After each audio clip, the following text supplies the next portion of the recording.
So we left off last time talking about this slide. We had made it through this, but I just wanted to start back with that just so that we're reminded that there's very abundant, very diverse numbers of bacteria in particular. I don't have numbers for the archaea. They're going to be orders of magnitude lower than bacteria, but they'll be significant um, contributors to soils.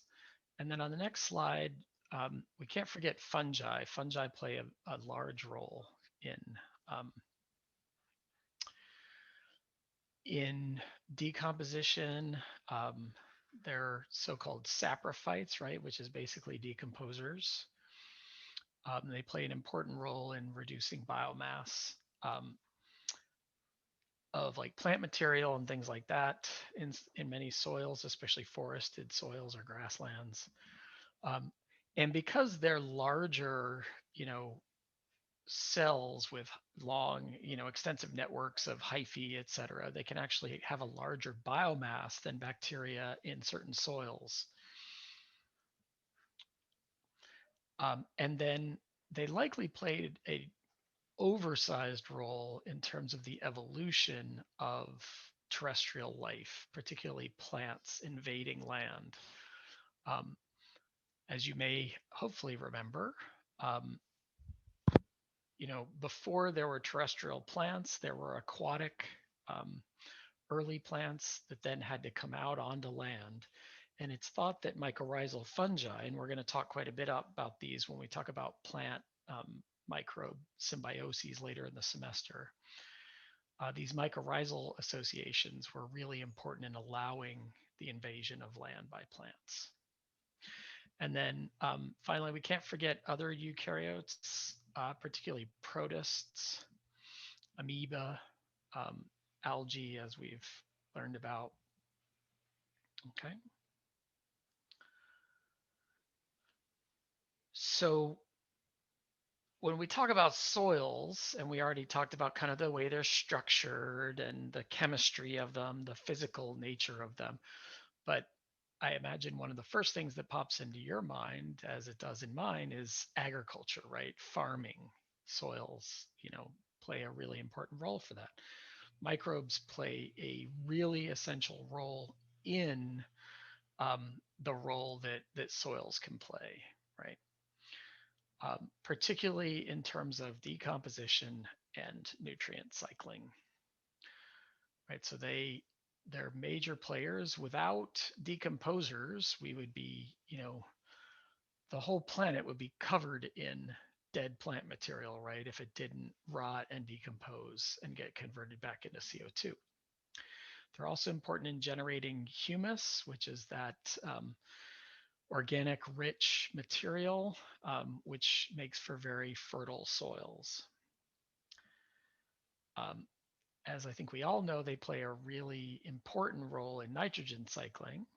And we're going to learn about that when we go over nitrogen fixation symbioses later this semester as well. So they do form those symbiotic associations. There are also free-living nitrogen fixers that can live in soils. So it doesn't have to be the legume-associated plant nodulating bacteria. But so that's what we may sort of initially think of is the conversion of nitrogen from gas into usable ammonia. But the opposite process, essentially, or denitrification, is also very important.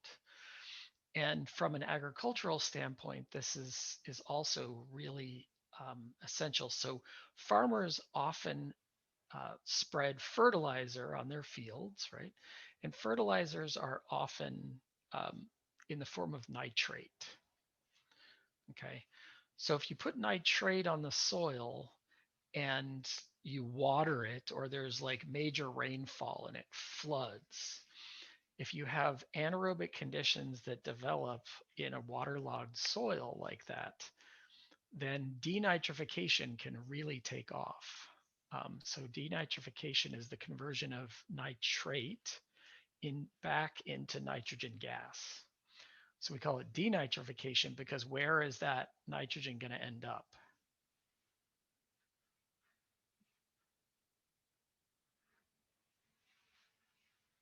Where do you think it The ends atmosphere? up? Exactly, right? So it's going to go back up into the atmosphere and essentially be lost to the microbial community there, or the plants as well, right? And so the farmers hate denitrification with a passion because it defeats their fertilization. It's a waste of money.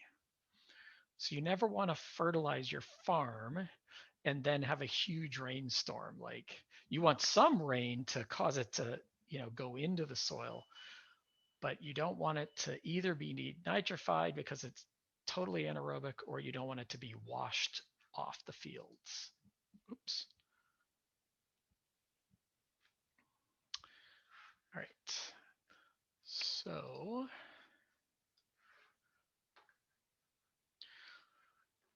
So we talked about diversity at the first part of this lecture, and we asked which of the following habitats had the greatest diversity of microbes. Now I'm asking the slightly different question of which would have the greatest abundance of microbes. Soils and sediments, freshwater, seawater, atmosphere, or deep subsurface. So think about that and then go ahead and answer this question. Ultimately, I'm asking, is it the same or is it different as what we answered before?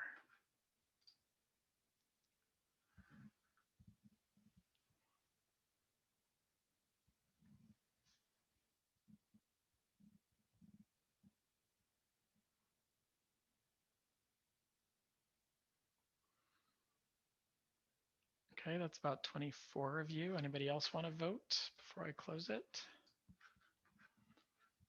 Remember, this goes for your participation grade. You don't have to get it right, you just have to participate. All right. Okay. All right, so it looks like you guys are pretty evenly split between those who say, well, soils and sediments, they were the most diverse. They're also going to be the most abundant, but then quite a few said seawater.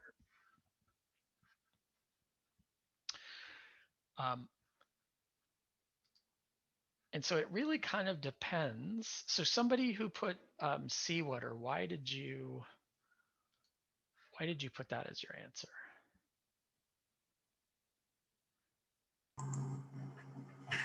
Want to be brave? Good afternoon, Dr. Dillon. Yeah. I chose seawater just because the amount of space available for the bacteria to be. Okay. So when you mean space available, what does that mean? Just the ocean is large. I see. The ocean is large. Okay. Yeah. And indeed, there is more seawater on this planet than there is really soil and sediment area. So that makes sense. And in fact, that is essentially the right way of thinking about this question. But it turns out that we have another habitat that is likely as large or larger as the oceans, and that is the deep subsurface. So we really had no knowledge that the deep subsurface was a major habitat for microbes until about 20 years ago or so. But since then, we have really understood or come to understand that microbes occupy many of these subsurface rock environments. And I have this image in the background of an oil derrick because much of what we have learned about the deep subsurface comes through mineral extraction. So either oil or things like gold mines. And in fact, the paper we're reading, not our paper for next week, but the second paper, the Chivian paper we'll read, is about the deep subsurface, and it's for a microbe isolated from a gold mine in South Africa. So, or identified, it's not even isolated at that point. And so part of this is just a numbers game. There's so much rock, so much subsurface that the estimates, and granted, it's really hard. These are kind of like back of the envelope estimates, but the estimates are that the subsurface may have more even than the ocean or soils. And that's because there is such a huge area, or I guess I should say volume, right? Now, not every portion of the subsurface is viable for life. And in fact, fissures play a really important role, and that's because water is necessary for life, right? And so in the subsurface, cracks and fissures are where the water travels. So that's likely to play an important role in microbes living there. Now, one of the implications of this is that this is another one of those locations where Earth, life may have evolved on Earth. We've talked about, what was the other habitat we talked about in terms of that? Deep sea vents. Exactly. So deep sea vents definitely are still in the running. And as I said during that lecture, we have no idea what the answer is. But if you think about it, another protected environment where life may have evolved would be um, in the deep subsurface. And the Chivium paper at the end kind of speculates on some of the metabolisms and things like that there. So we'll save that discussion for another day. So there's quite a bit of research, as I said, in terms of looking at things like gold mines. It turns out there's been a lot of deep subsurface research done in some of the national waste repositories. So the Hanford Nuclear Reservation, which is in eastern Washington state, there's a lot of research on microbes that goes on there, particularly because they interact with the large amounts of the waste that was generated back when we were busy building all sorts of nuclear bombs, right? All the way back to World War II. Much of that waste is still located in the Hanford Nuclear Reservation. Um, they're trying to figure out ways to bury this and make it more protected, because it turns out that right now the waste is actually, many of those waste drums and large storage tanks are leaking. And the Hanford site is not very far from the Columbia River, which is the largest river on the West Coast. And it goes right through the middle of Portland. So um, if you don't want nuclear waste traveling through a major urban center, we've got to figure out how to dispose of this. So there's a lot of research that goes into, um, monitoring where the waste is going and how microbes might be interacting with it, is kind of a side project that a number of scientists are engaged in. We also can drill into the sea floor. So you've got to go down to the bottom of the ocean, but then drill into the sea floor. So there's something called the Ocean Drilling Project, which is a federally funded program where they have special ships that allow them to stay. They actually have like 4 different engines on them so that the ship can stay in place, and they run these like many kilometers of piping and drill apparatus down to the bottom of the ocean from there. It's really an amazing feat of engineering. So one of the major things, if we're going to sample the subsurface, that limits that is the fear of contamination. So if you're going to go in and sample from, let's say, a gold mine or a deep sea core from one of these ocean drilling projects, how do you know that when you go in to sample it, you're not bringing contaminants with it, right? Because if you have a drill bit drilling into the ground, that may have microbes on it before you even stick it in the ground. So there's a lot of elaborate sterilization that has to go on, and protocols have to be followed. But if they're followed properly, then you can get a pretty good, and you have to have controls and things like that to make sure you don't have contamination. But it's something to consider. So who lives in the deep subsurface? It seems like they're quite diverse. So there's both autotrophs and heterotrophs that have been isolated or studied from there. They're typically anaerobic. Okay, and so you have anaerobic metabolisms like anaerobic respiration and sulfate and nitrate respiration, manganese respiration, methanogenesis, which is an anaerobic process, as well as fermentative and ammonification. So these processes have all been found in the deep subsurface. It's anaerobic there because any oxygen that penetrates in would be very rapidly respired. But there are some aerobic respirers that have been found. And so this is a thin section image of Bacillus infernus. You can imagine it's called infernus because it's a strong thermophile, right? So if you go down, meters or kilometers deep into the subsurface, temperatures go up very rapidly. And so this was an isolate, one of the earliest deep subsurface isolates from the 90s of a thermophilic halotolerant iron and manganese reducer. And this was isolated by Rich Boone from Portland State, who unfortunately is no longer with us, but he was a real pioneer in deep subsurface microbiology.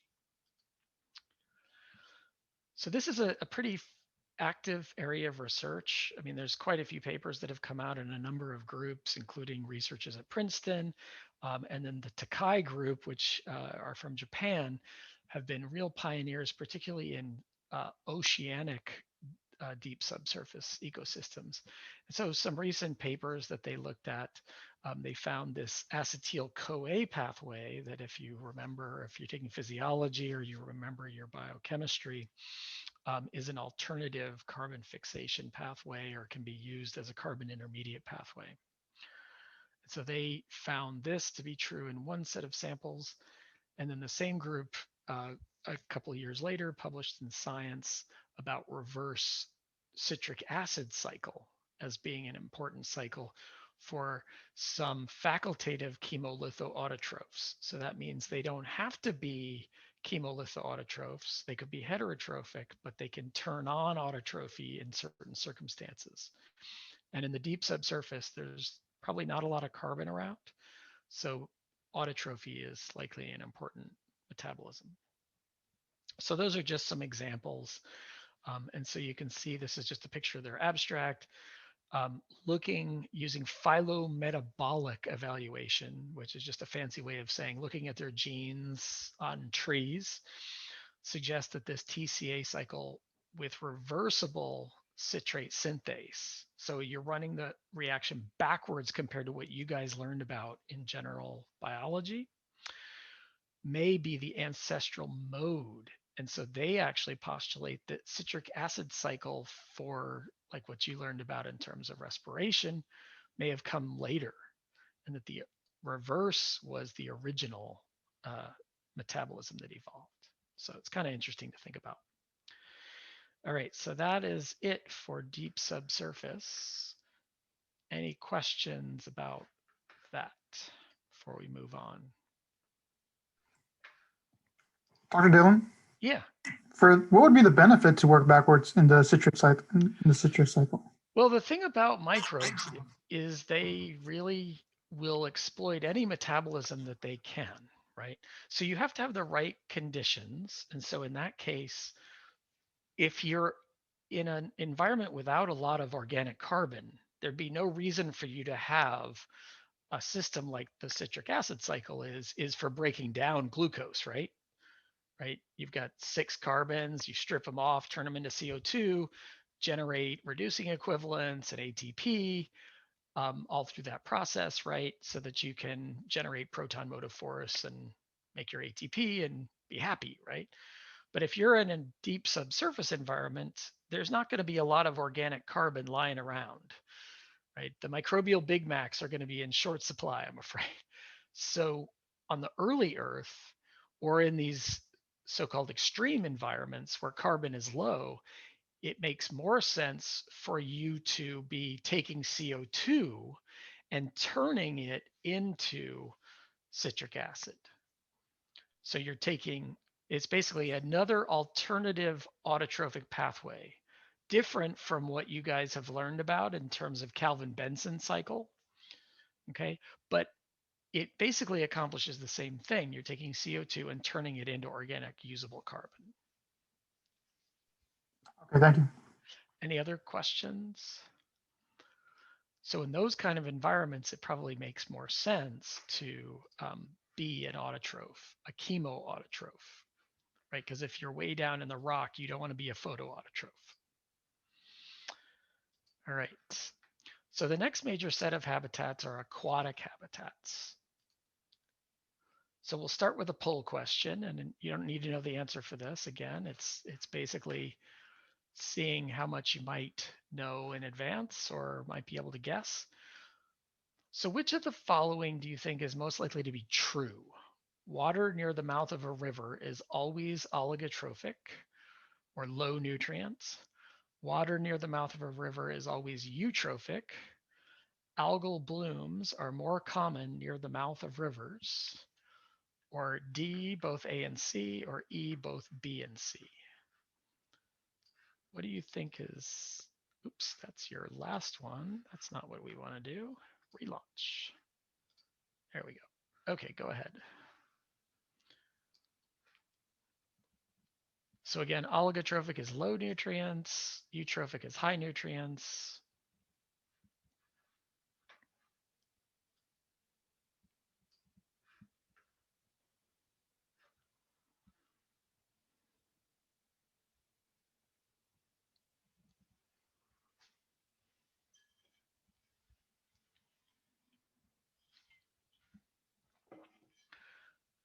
Okay, last votes. Log them in, please.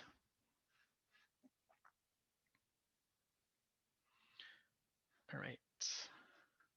Excellent. Okay, so the vast majority of you either put E or B.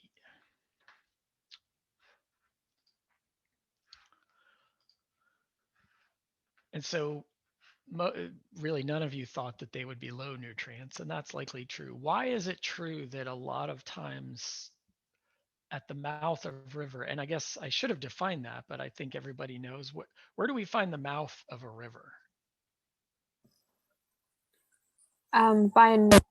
It empties out to the ocean, correct? Yes, exactly. So where it empties out to the ocean is going to be the mouth. And so why is it that there is going to be high nutrients there? I guess at that point, it would have collected all the nutrients, organic matter that through the area that it passed through. Okay, exactly right. So typically these rivers are running through agricultural areas, right? We talked about runoff from farms. Human waste contributes to eutrophication, right? So although we treat our waste in this country, that's not necessarily true everywhere. And even in the US, we may have partially treated water that's running in. When you get flooding, you get some release of, like septic fields, and septic tanks can leak. And so there will be like fecal contamination as well as, the waste, which is high in nutrients into rivers, even in our country.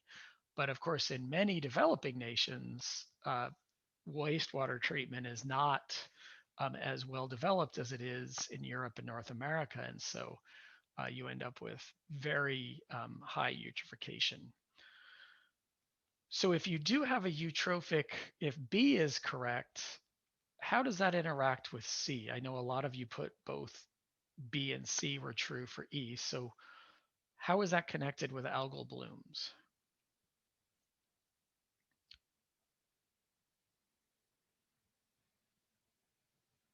What do you think?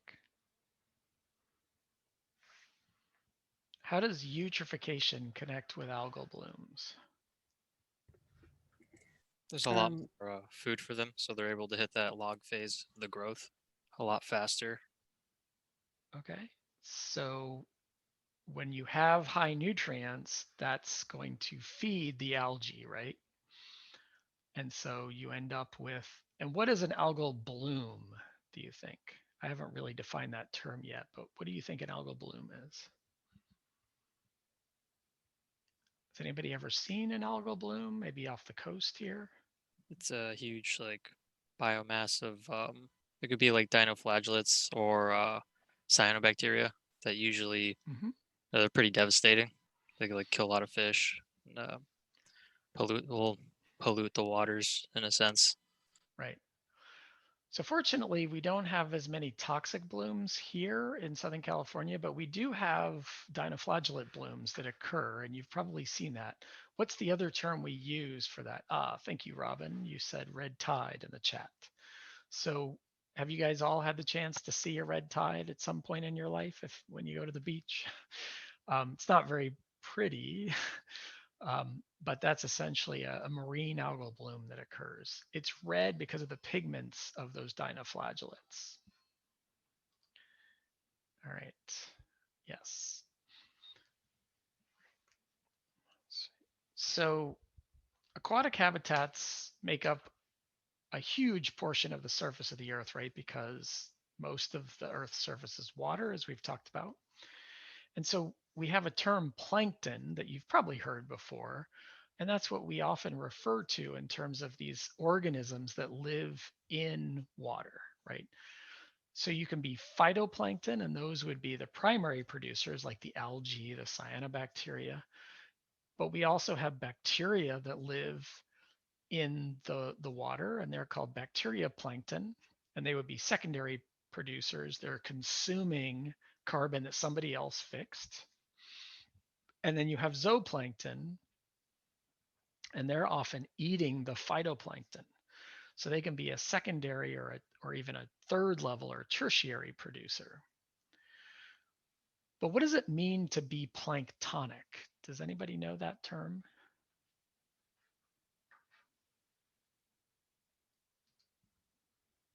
Anybody? I'm guessing it's something related to like water bodies, like small water bodies or small water organisms. So it is related to water, but it's related to what you're doing in the water. Does anybody have any insights into that? So where would they be found in the water? Would they be floating around, or would they be like on the bottom? So Jennifer puts in the chat float. Yeah, so plankton by definition are floating. Okay, and so they're buoyant in some fashion, or at least they have enough surface area so they don't sink to the bottom right away. And so much of the aquatic life that's out there, microbial life at least, are planktonic. Now, if we study aquatic habitats, we basically have two flavors: freshwater, and the study of that is called limnology. And that includes the study of lakes and ponds, which are lentic environments, still waters, versus rivers, which are lotic environments or running waters. Okay, so here's some more terminology: limnology, lentic, and lotic. Now, the study of marine habitats is essentially, when we're talking about microbes, it's usually under the auspices of oceanography. So there's a whole field of biological oceanography, for example.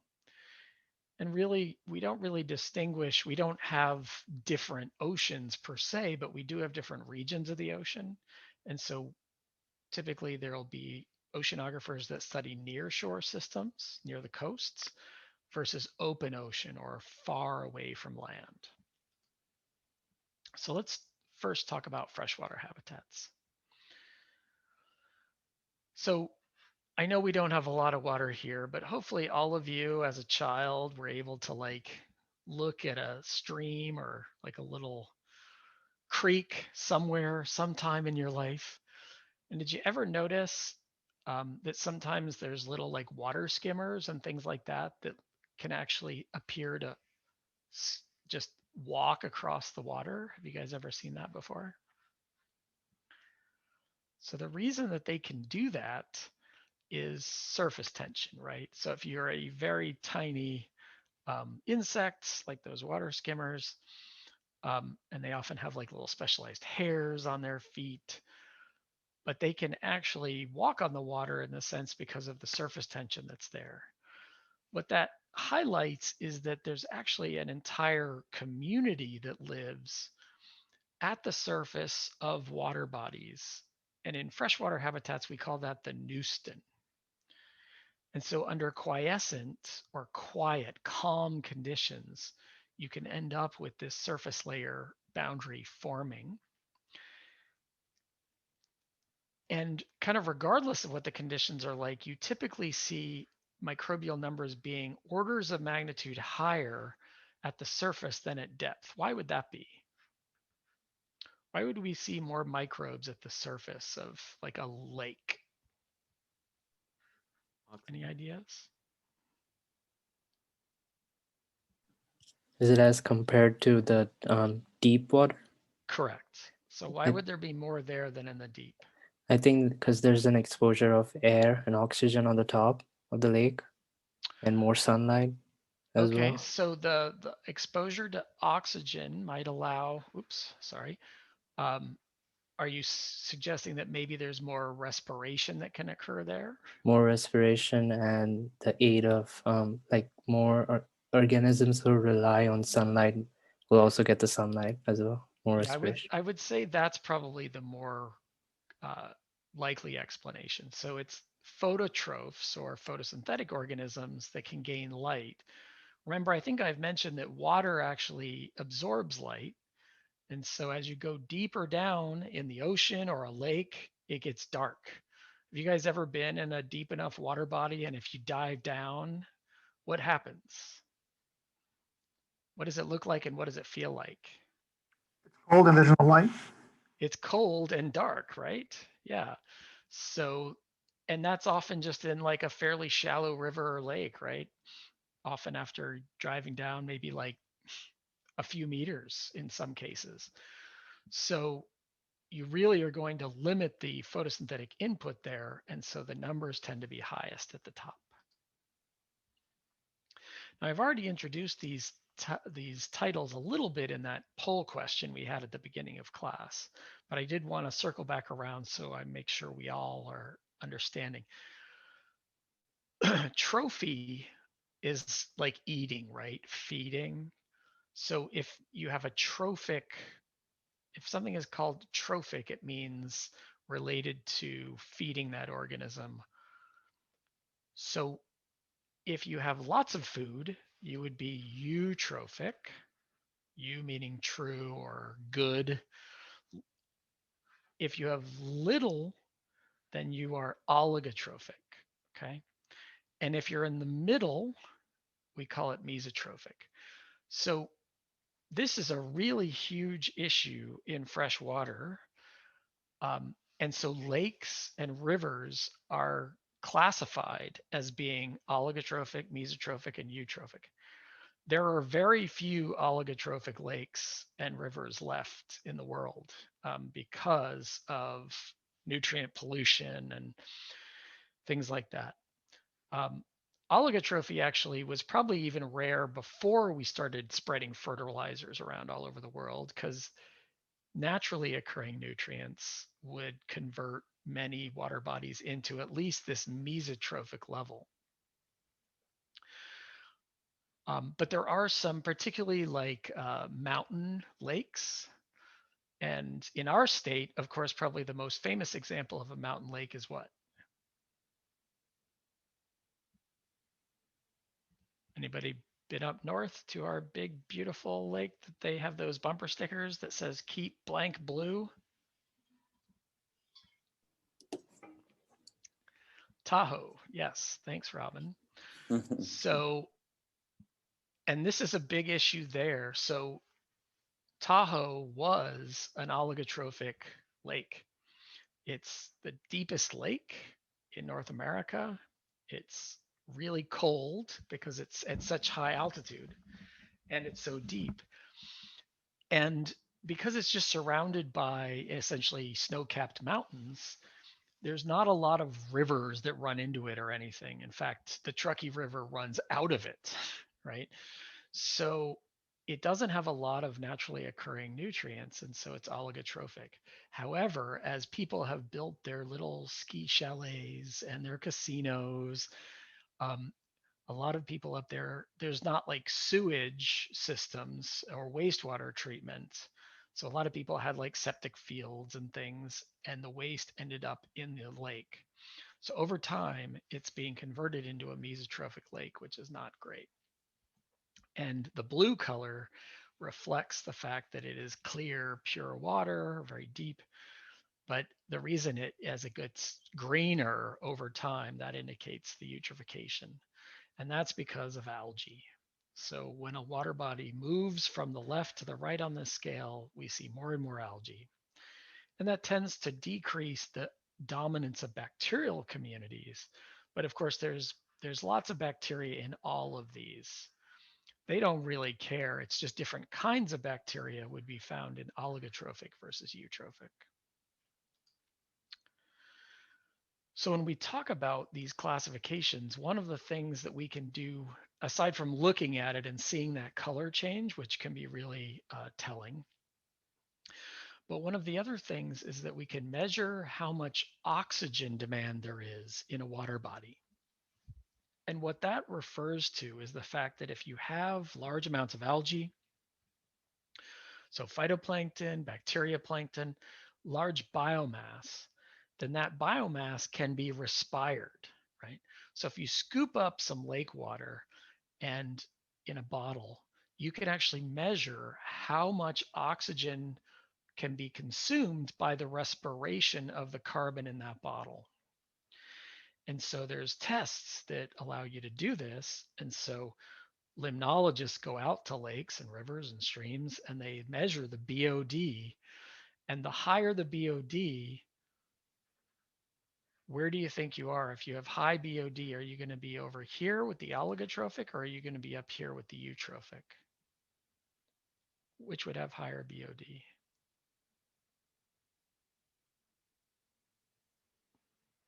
So Robin suggests that oligotrophic might have higher BOD. But what we're looking at here is organic material that can be respired. So the answer is actually not oligotrophic, but eutrophic.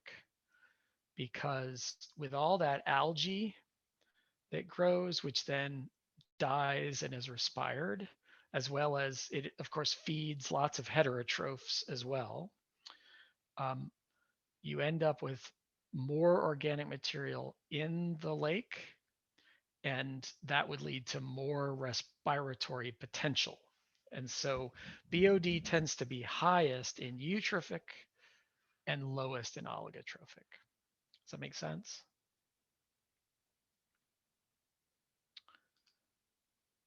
All right. So when we talk about lake environments or lacustrine environments, which is a $10 word for saying lakes, one of the key things to think about, particularly with smaller lakes, now Lake Tahoe is so big that it doesn't really follow necessarily all of these rules, but let's take a normal lake. I don't know, maybe like Lake Elsinore, if you've ever been out to Lake Elsinore. I don't know how deep Lake Elsinore is, but it's probably on this order, maybe even a little shallower. So many lakes have a seasonal change that they undergo. So during the summer, you see a warm up in the surface layer, or what we refer to as the epi or surface limnion, limnion being lake. So the surface of the lake, the epilimnion, which is up in these top 10 to 20 meters. What do you notice about what's happening with the temperature profile as you go from winter to summer up in the epilimnion? What happens to it?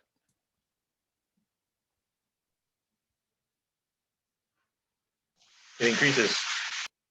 Exactly. So your temperature is going up, but does the increase happen throughout the entire lake?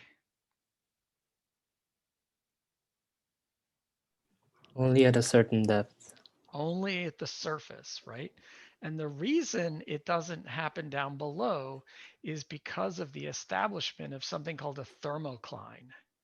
So the thermocline, a cline is just like a line or a gradient barrier.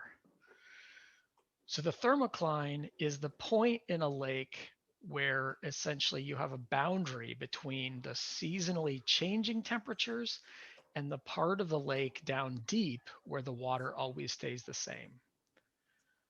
And essentially that's because where does the temperature increase come from? Why does that happen?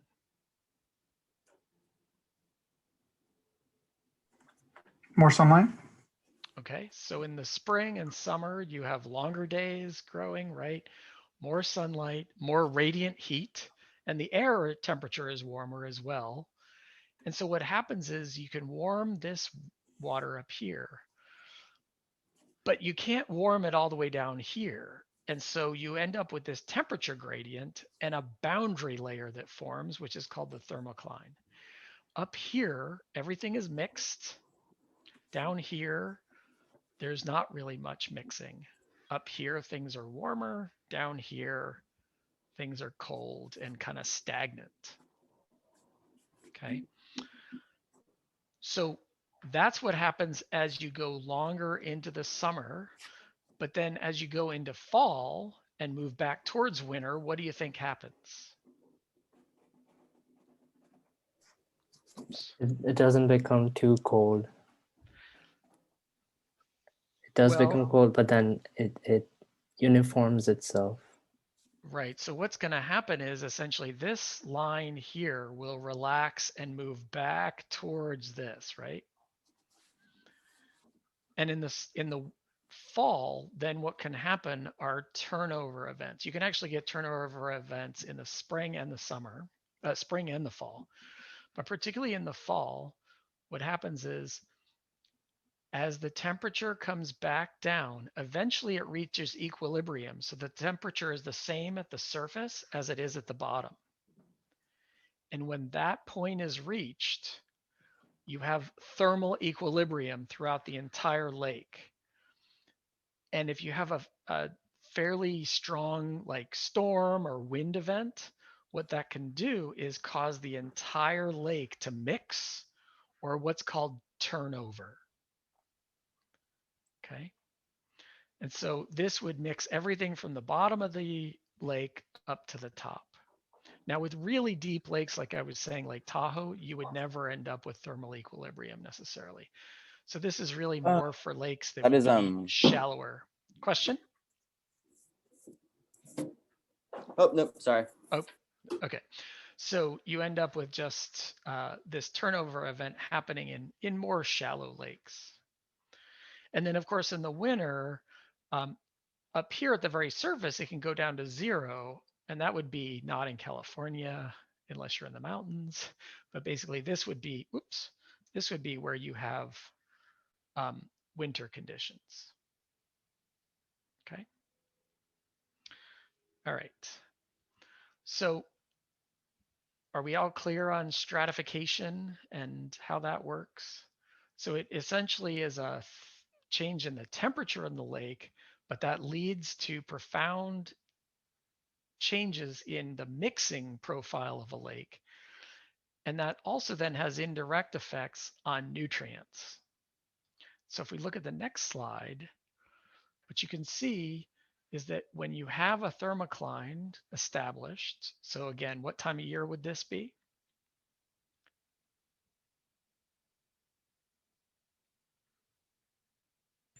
The summertime? Yeah, so this would be summertime. And what you can see here is we have low nutrients up here and high nutrients down there. Why would that be? Any ideas?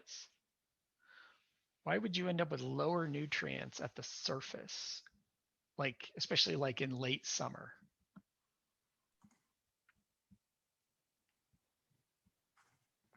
Could it be that there's more biodiversity growing on top of the lake, so there's less nutrients being around? Yeah, and particularly what kind of organisms that we've talked about would be using lots of nutrients, like for example, nitrogen and phosphorus.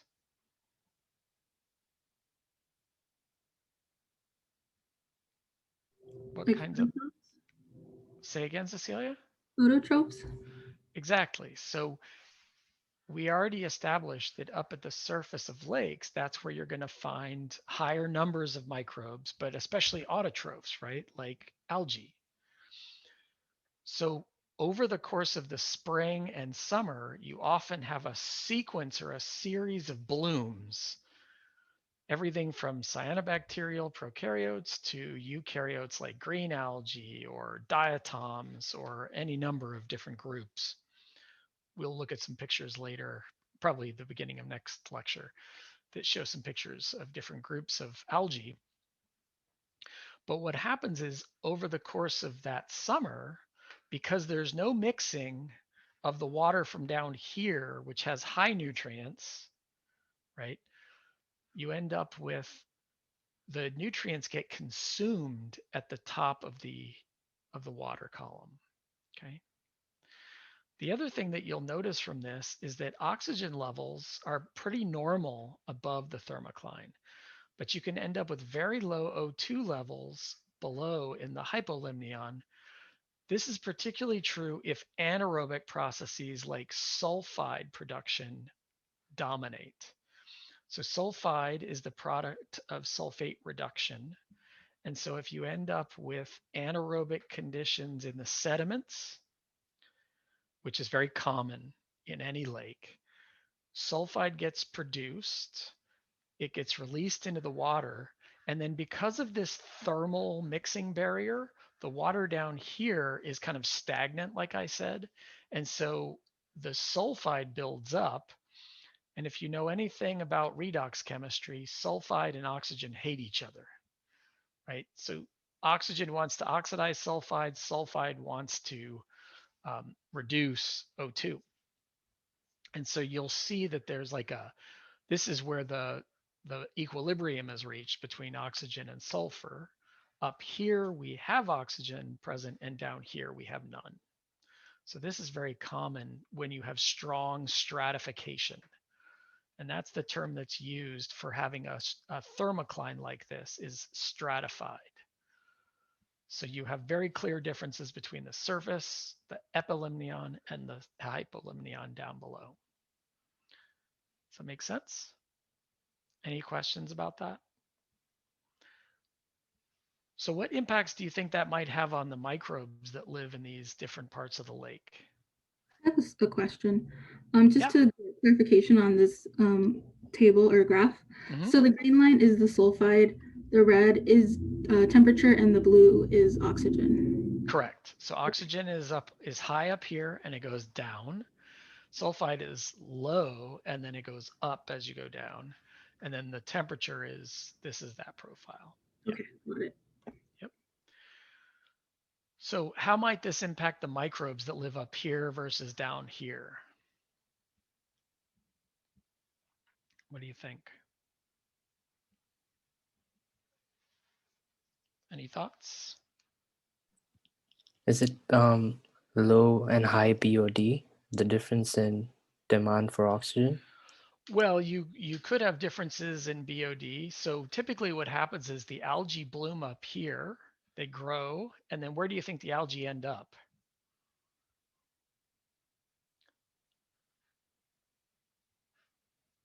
Do they stay up here? On the If they're dead? surface, the biomass go down. It does. So actually they will, the thermocline is a temperature barrier, but it's not going to stop particles from falling. So if you're a dead algae, you're going to sink out down to the bottom. And the reason we have high nutrients down here is these dead algae will then lyse or be respired, be broken down, and release the carbon and nitrogen and phosphorus into the water down here. So the BOD would be higher down here than up here once you get to late summer. Okay. But what I was more getting at is like the kinds of microbes that might live in those different habitats. I thought I had a slide to that effect, but I guess maybe I don't. Okay. So mostly anaerobes are going to predominate down here versus up here where it's well oxygenated, then you would have aerobic organisms. Okay. Oops. And obviously, if you're going to be down in the bottom,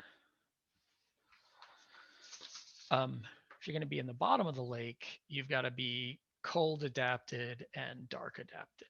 So you're not going to see much phototrophs that are happy and living down here, whereas you will up there.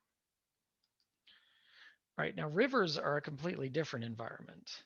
So rivers are flowing. So unlike a lake, attachment becomes really important. Okay, so in a flowing lotic environment, remember lakes were lentic, rivers are lotic. And so when we think of attachment of microbes, what do you think of? What term do we use for attached microbes? Biofilm? Exactly.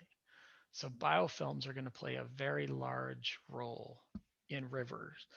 And if you've ever like walked down a river, you know, shallow stream or whatever, what do you notice about the rocks in those rivers? They're Like like if you're moldy. walking barefoot, what would you notice? They're like slippery and moldy and gross.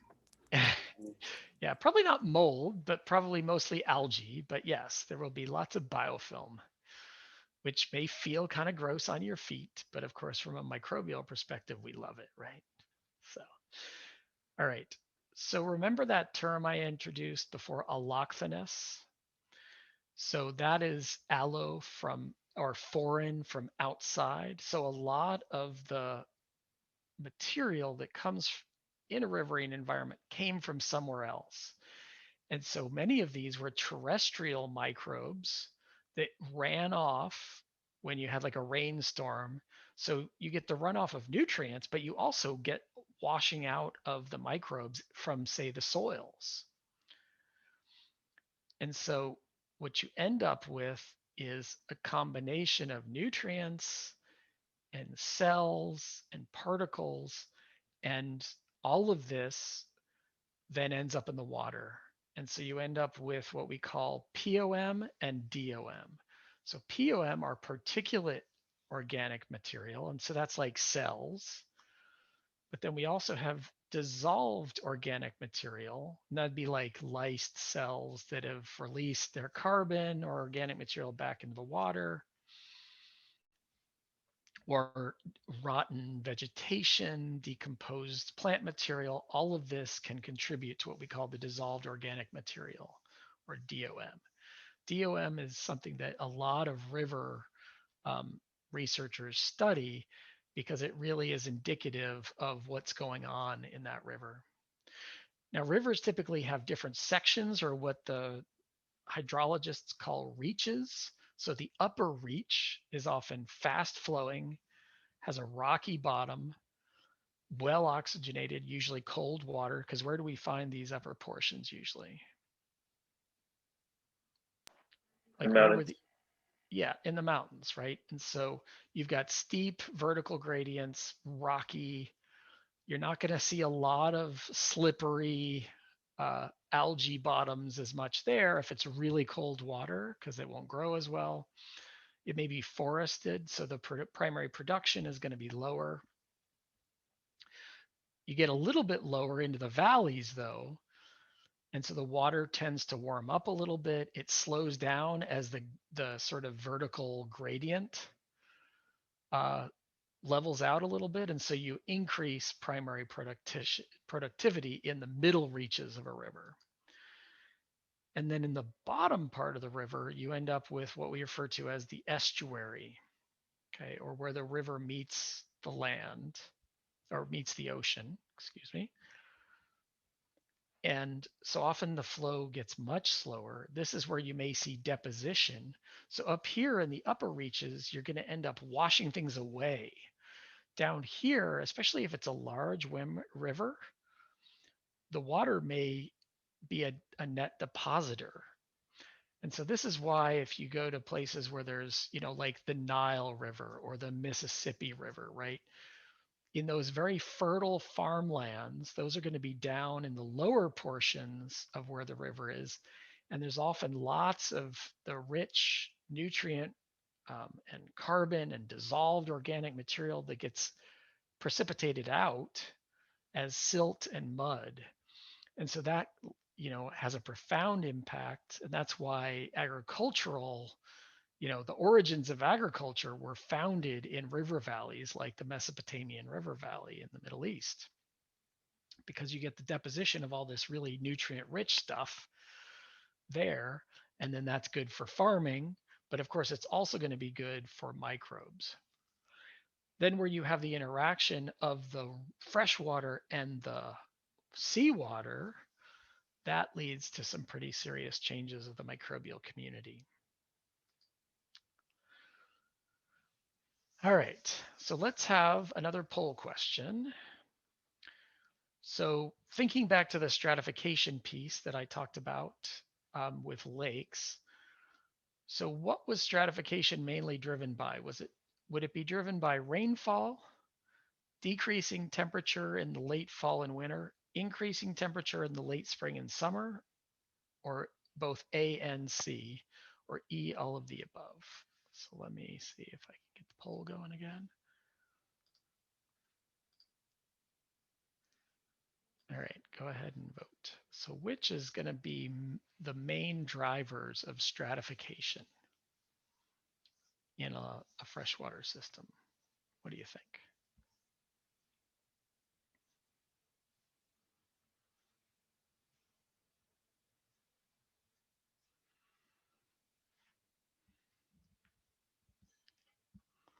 And by stratification, what I'm meaning is the creation of the stratification. Like what is causing stratification to occur? That's what I mean by driven.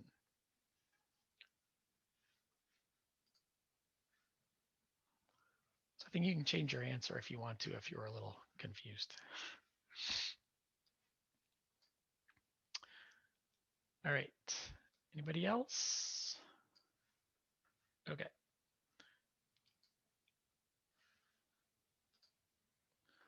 So it looks like we're pretty evenly divided between C, D, and E.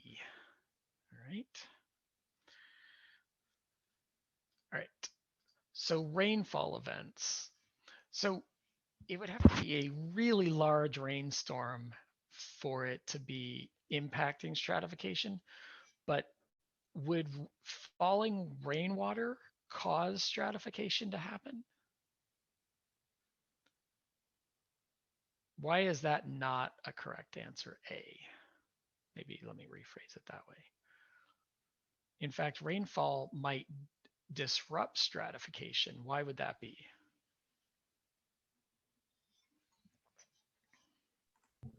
Would it increases the amount of water in the surface area and pushes nutrients away? I mean, it might slightly increase the water, but, and remember, stratification, we're not really talking about nutrients, although it impacts nutrients.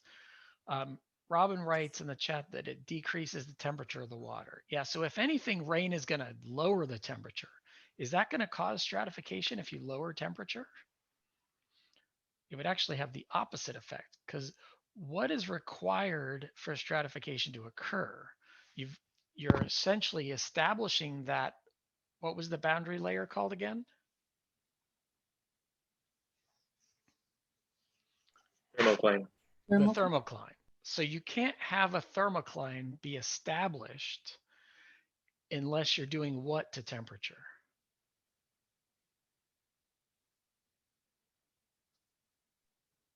Increasing the temperature. Okay. So the best answer was actually C. So as temperatures increase from late spring into summer, that causes stratification to occur and the thermocline to form. Then in late fall and winter, it breaks down the stratification and it goes away. So the best answer for that, excuse me, is, oops, what's happening? Sorry about that. All right, so was C. Okay, any questions about that? Does everybody see that now? Okay. So estuaries are essentially the intersection between rivers and the ocean. And they're often characterized by having a strong salinity gradient. So it can go from, fresh water up here, 0 to less than 5, maybe up to 5 parts per thousand. That's what PPT stands for. So this should look sort of familiar. Usually we don't have this on there and it's percent per 100. When it's parts per 1,000, that's the 2 zeros, okay? And then as you go towards the ocean is typically about 33%, or parts per 1,000, excuse me, or 3.3% salt. And so in an estuary, we end up with this gradient of salinity. But it's highly variable, right? So at high tide, particularly, you're going to have seawater rushing in from the ocean. If you have a strong storm and runoff in the rivers, then that can increase the impacts of the fresh water coming from the land in the river. All right. So what I want you to do is we're going to have a breakout session. And so I want you to talk as a group about 2 questions. What kinds of microorganisms, and this could be groups of microbes, it could be metabolic types, would you think would be abundant in estuaries and why? And then also, what kind of adaptations would you expect to see in those groups in terms of their tolerance of environments, right? So it's what kinds of microbes and what sort of adaptations do they have? So let's create breakouts. So we'll do 5 breakouts again. And let me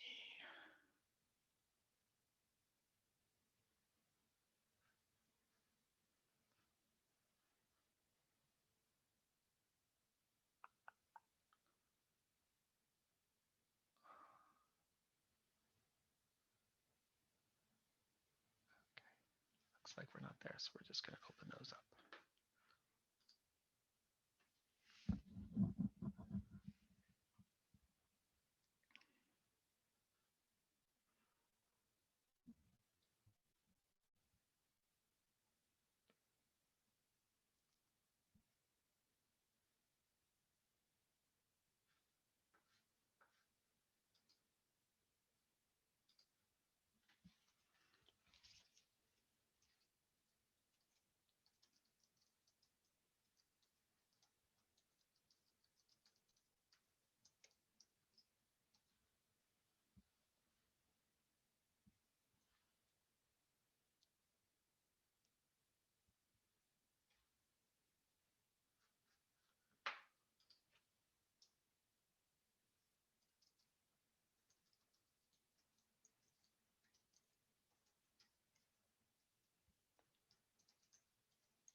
All right.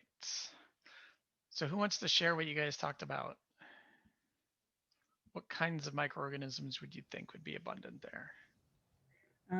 Group 1, we talked about phototrophs being available or in the area, and heterotrophs. We talked about how, at least as far as what is it, adaptations, maybe a resistance to high saline environments. Okay.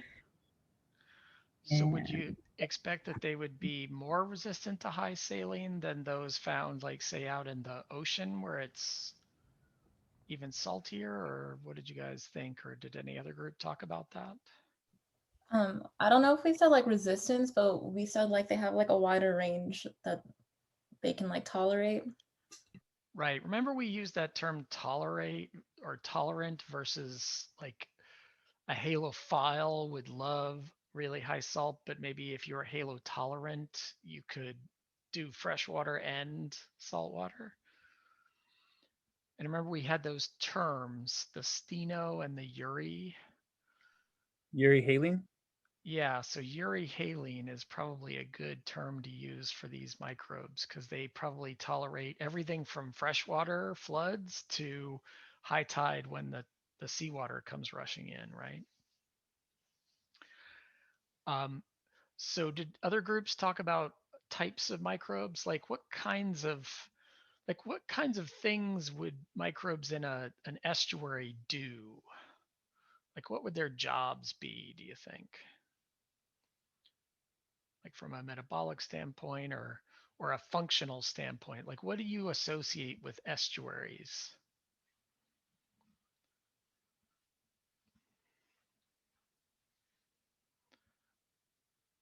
Like what likes to grow near estuaries?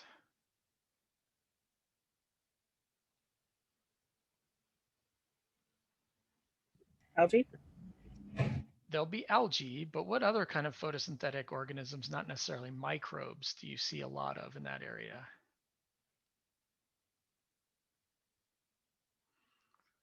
Like if you go to a estuary where there's like a coastal salt marsh or others, what kinds of maybe higher organisms do you see lots of there? Like grasses, plants? Yeah, so there's lots of vegetation, right? So there's a lot of carbon. And in fact, coastal estuaries are highly productive. The other thing is a lot of carbon gets buried in the sediments there. And so you're likely to see a lot of decomposing organisms. So what kinds of organisms might those be?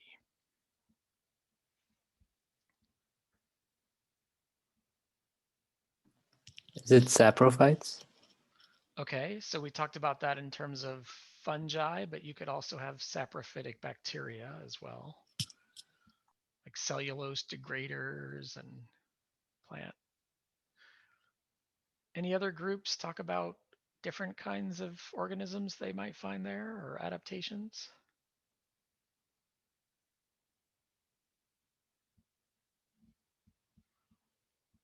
Everybody pretty much talked about the same stuff.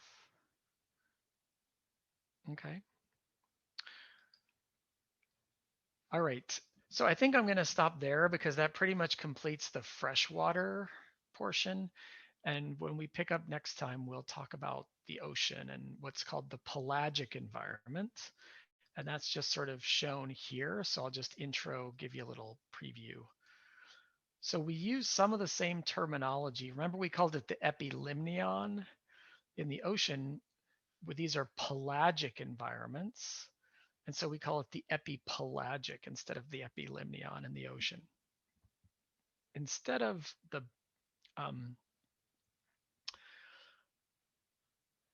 we have a little bit different terminology though. So for the deep ocean, we call it the bathypelagic, or the really deep part of the ocean is called the Hadal zone, like Hades, like hell.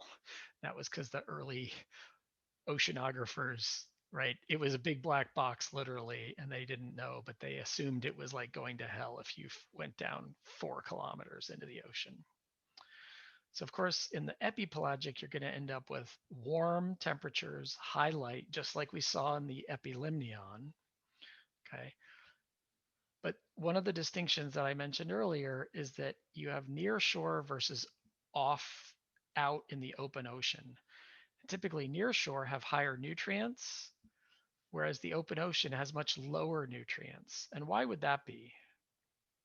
Why would you expect to have more nutrients near the shore than way out in the ocean? In light of what we just kind of have talked about today. How much is the surface area concentration? Like there's a lot of surface area in the ocean and not much like coastline. Sure, but I guess what I'm getting at is you end up with higher nutrients here in the near shore. Where are those nutrients? Think about it in terms of where those nutrients are coming from.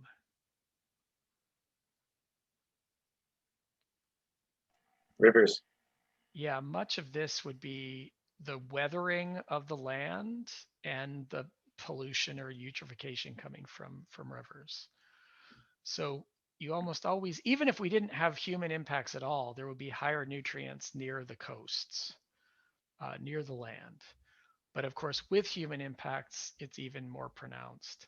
And when you go far, far away from land, that's where you can actually reduce the amount of nutrients and you end up with oligotrophic waters, very low in nutrients. All right, so we will pick up with this and learn more about oceans next time.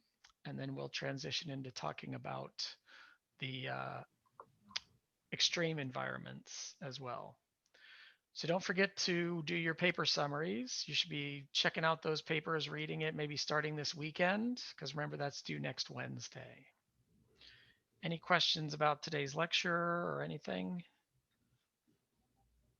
Mm.